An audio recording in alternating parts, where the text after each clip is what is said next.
we're back here at the 2018 Equity and Diversity Conference, and we're joined here by our first ever social justice keynote speaker, Dr. D.L. Stewart. Dr. Stewart, welcome to Denton, Texas. Thank you. It's a pleasure to be here. Ooh, a social justice keynote speaker. Man, I cannot wait to be educated on, yeah, why are we here? Great. So we're just going to jump into the questions. Okay. So some of the breadth of your experience includes advocacy for trans communities. Yep. And some of the most basic work around trans equity and justice includes using and understanding the importance of pronouns. Pronouns. The use and understanding the importance of pronouns is the most basic work of trans equity and justice. So, word choice equals justice. Got it. For those of us that may be unfamiliar, can you share some of the importance of pronouns and Sure. using them correctly? Sure. And I'll clarify that it's the importance of using the proper pronoun, the appropriate pronoun for the person you're referencing, right? Right? The person you are referencing? And so we don't use pronouns when we're talking to the person that, right? Right? So I wouldn't be speaking to you and use pronouns of reference, right? Right? Right. So you have to watch what you say about people when they're not around to hear it.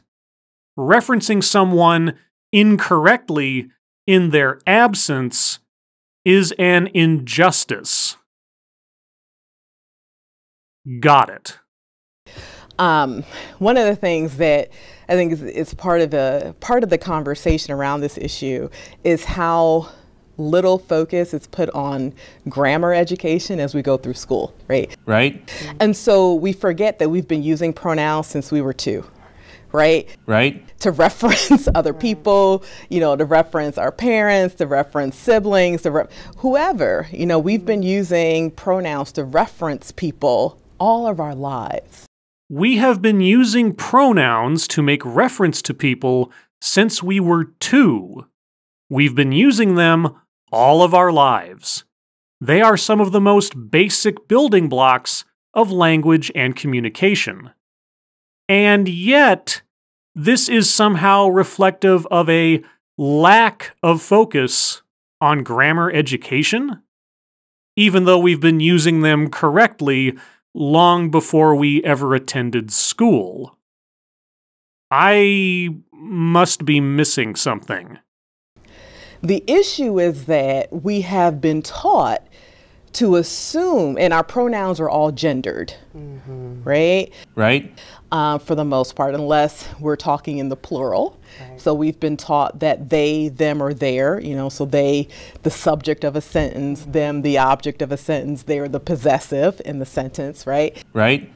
We've been taught that that's plural. So we use that when there are groups of people that we're referring to, them over there, right? Right. Fascinating.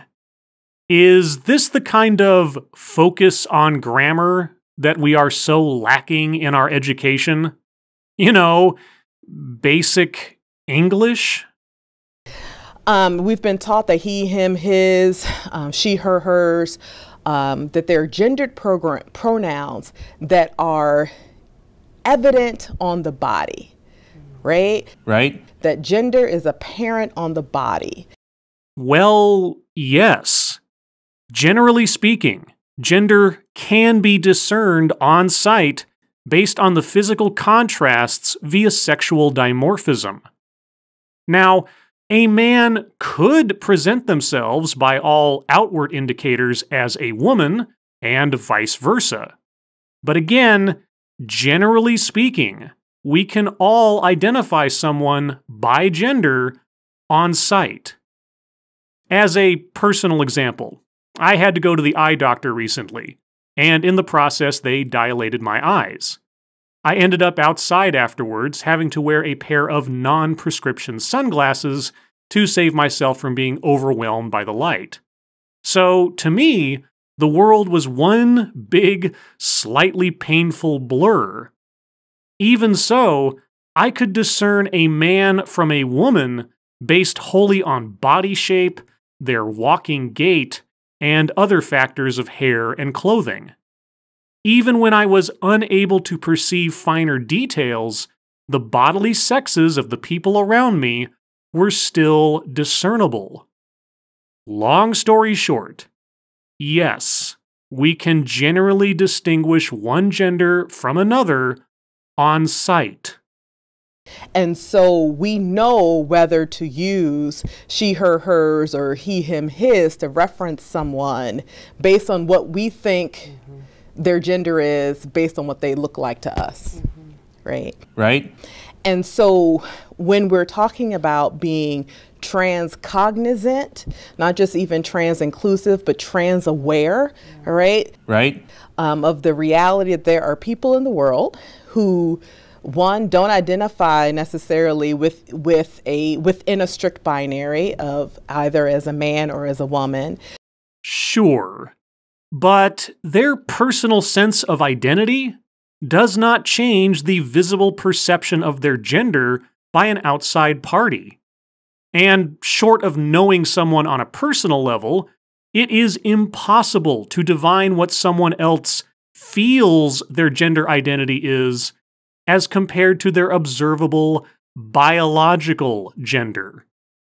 That there are people for whom their gender is not clearly written on their body. Well, except it is. There are very, very few people in the world who, by natural default, appear to be completely androgynous. There are subtle and not so subtle physical cues that give us all a reasonable intuition as to the physical gender of another person most of the time. And again, unless you know someone personally, unless you have a relationship with a person deeper than from mere observation, your referential language will generally default to what is plainly obvious, not to what they would prefer. So I heard earlier today someone say, clearly I'm a woman. Clearly. Very, very clearly. Well, no, actually, there's nothing clear about that. Okay. Okay! The tone and pitch of your voice, your facial structure, a lack of facial hair, the length of your eyelashes, the shape of your body. All of these are clear indicators that you are female. Now, you may in fact be an incredibly talented and dedicated male passing yourself off as a female, but lacking a full physical examination, it is very clear that you are a woman. Personal feelings, however, are invisible. So, are the rest of us to be held to account for lacking psychic powers? Because people would assume that I'm clearly a woman and I'm not. Okay. Okay! But you are clearly a woman. You were clearly a woman when you worked at Ohio University. And you're clearly a woman now, the only visible difference being that you've cut your hair.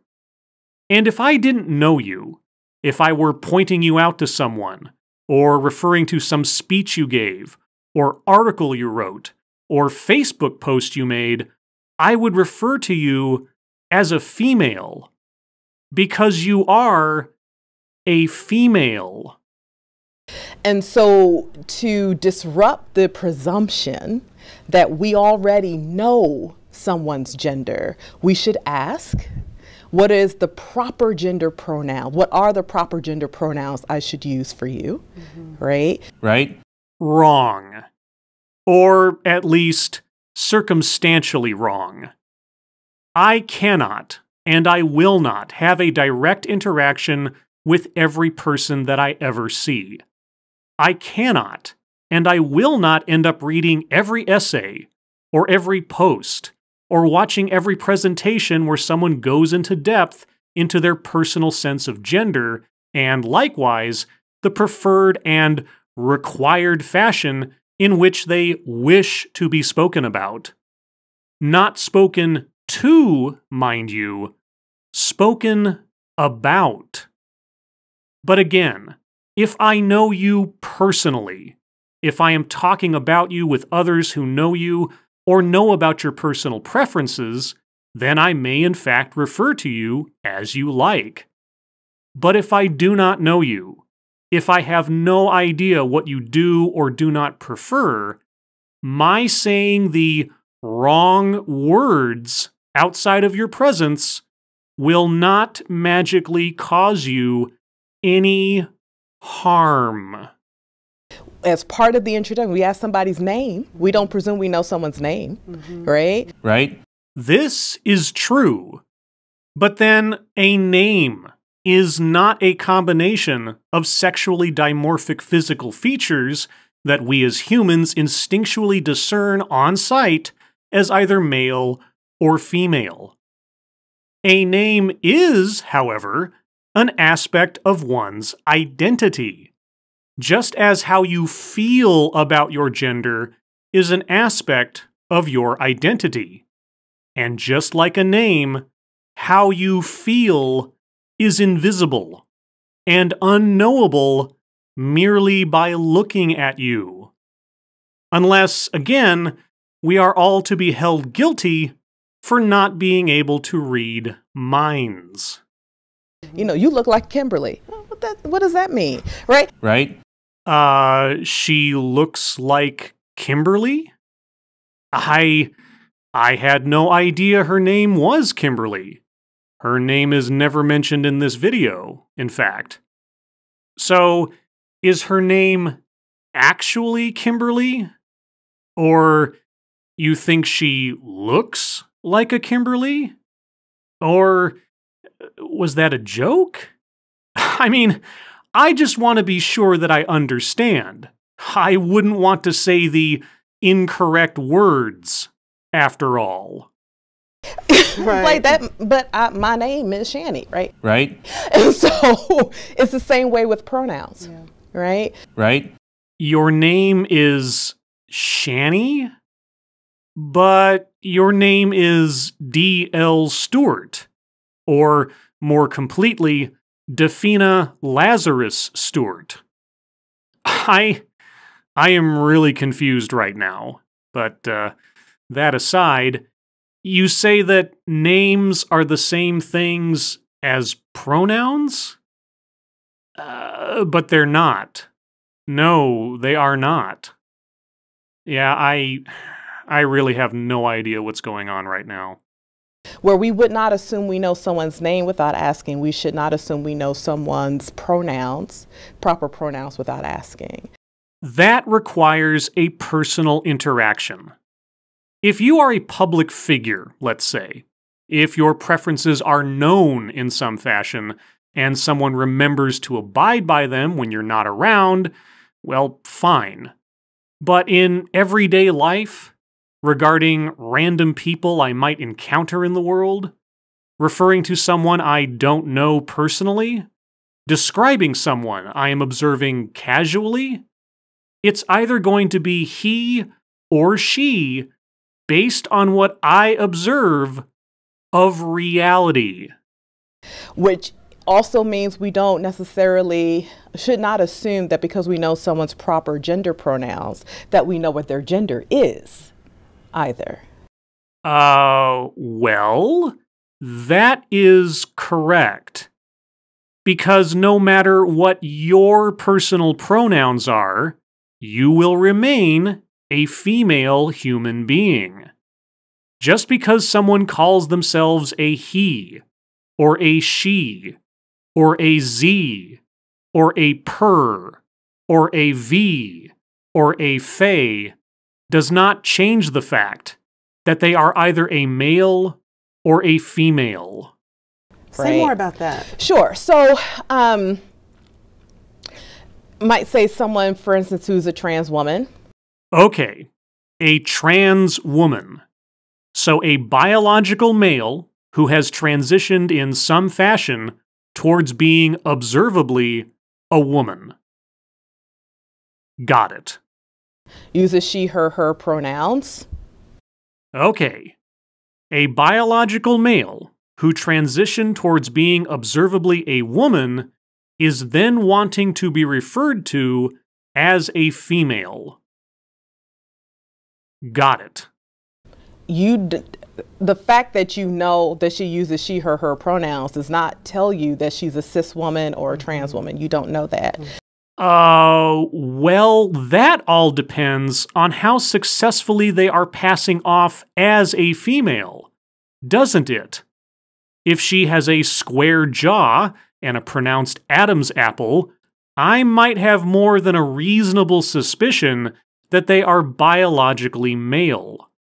But then we have returned to the conflict between observable reality and someone's personal feelings, haven't we? Someone who uses she, her pronouns may still identify as non-binary. But they're not. If they use female pronouns, they are identifying themselves as a female, whatever the biological accuracy of that identification may or may not be.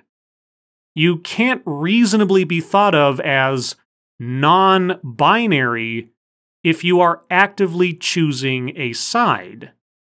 And you cannot reasonably hold anyone to account for not knowing that you see yourself as non-binary if you are actively choosing a side. Honestly, am I missing something here?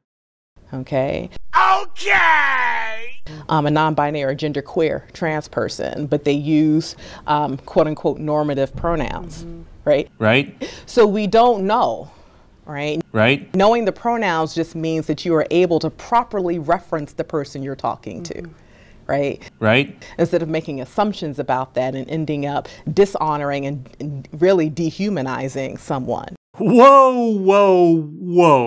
Just wait a second. Dishonoring? Dehumanizing? Referring to someone as either he or she, regardless of what they personally prefer, is not dehumanizing. Humans can be either males or females.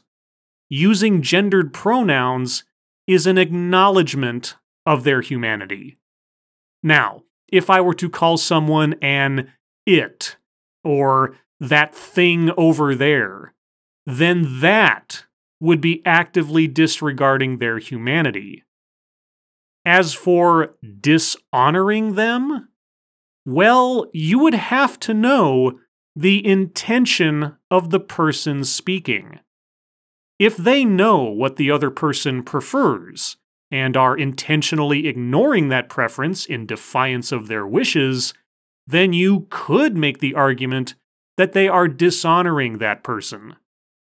But then, I would have to wonder if their lack of respect might not be in response to a judgmental, condescending education they might have received from the person in question about how to correctly talk about them when they're not even around to hear it. But let's be clear.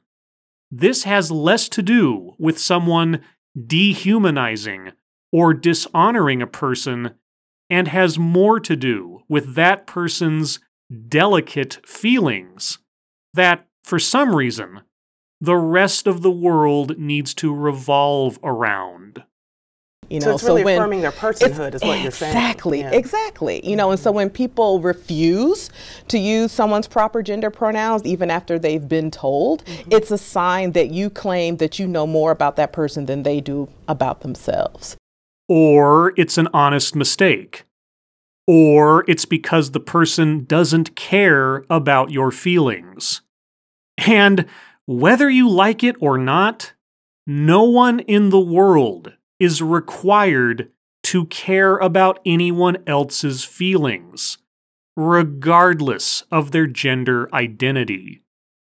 Because, and I really do hate to have to remind people of this, the operative word in self-esteem is self. It's not affirming their personhood, and it's dehumanizing. Thank you for that clarification. Thank you for that clarification. What exactly was clarified? Anyway, it's time for a personal story. I had a friend several years back who, for the sake of privacy, I will call John. I knew John as John for the better part of 2 years. But then one day, John appeared as Jane, told me and our other friends that she had changed her name to Jane, and was beginning to transition to becoming a female.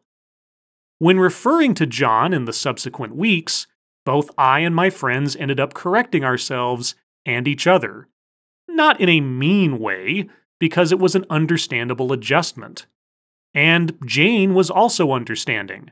If someone called out to her as John, she still responded, but told them politely that their name was now Jane.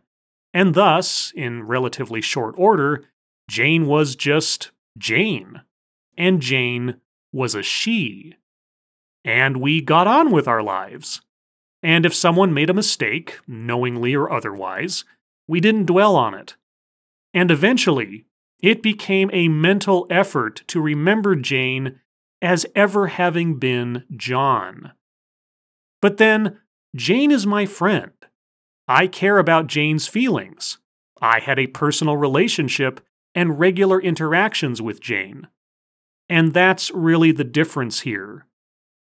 Referring to someone I do not know, in a fashion I do not know that they do not prefer, articulating what I see of the world in the language I was raised with, that's not dehumanizing. That's not dishonoring. That's just being human. And anyone who is going to take offense for not having their invisible verbal vicissitudes deciphered on sight, and who will rage at not being spoken of in the manner they would prefer when they're not around to hear it, well, I hate to tell you this, but that is their problem. Because what is being created here is less a matter of personal pronouns than it is the idea of personal blasphemy. As is already happening elsewhere in the world, "Thou shalt not take my identity in vain" can become a prosecutable offense. And when personal feelings supersede the freedom of expression, then we are all going to end up being at a loss for words. As always, thank you for watching.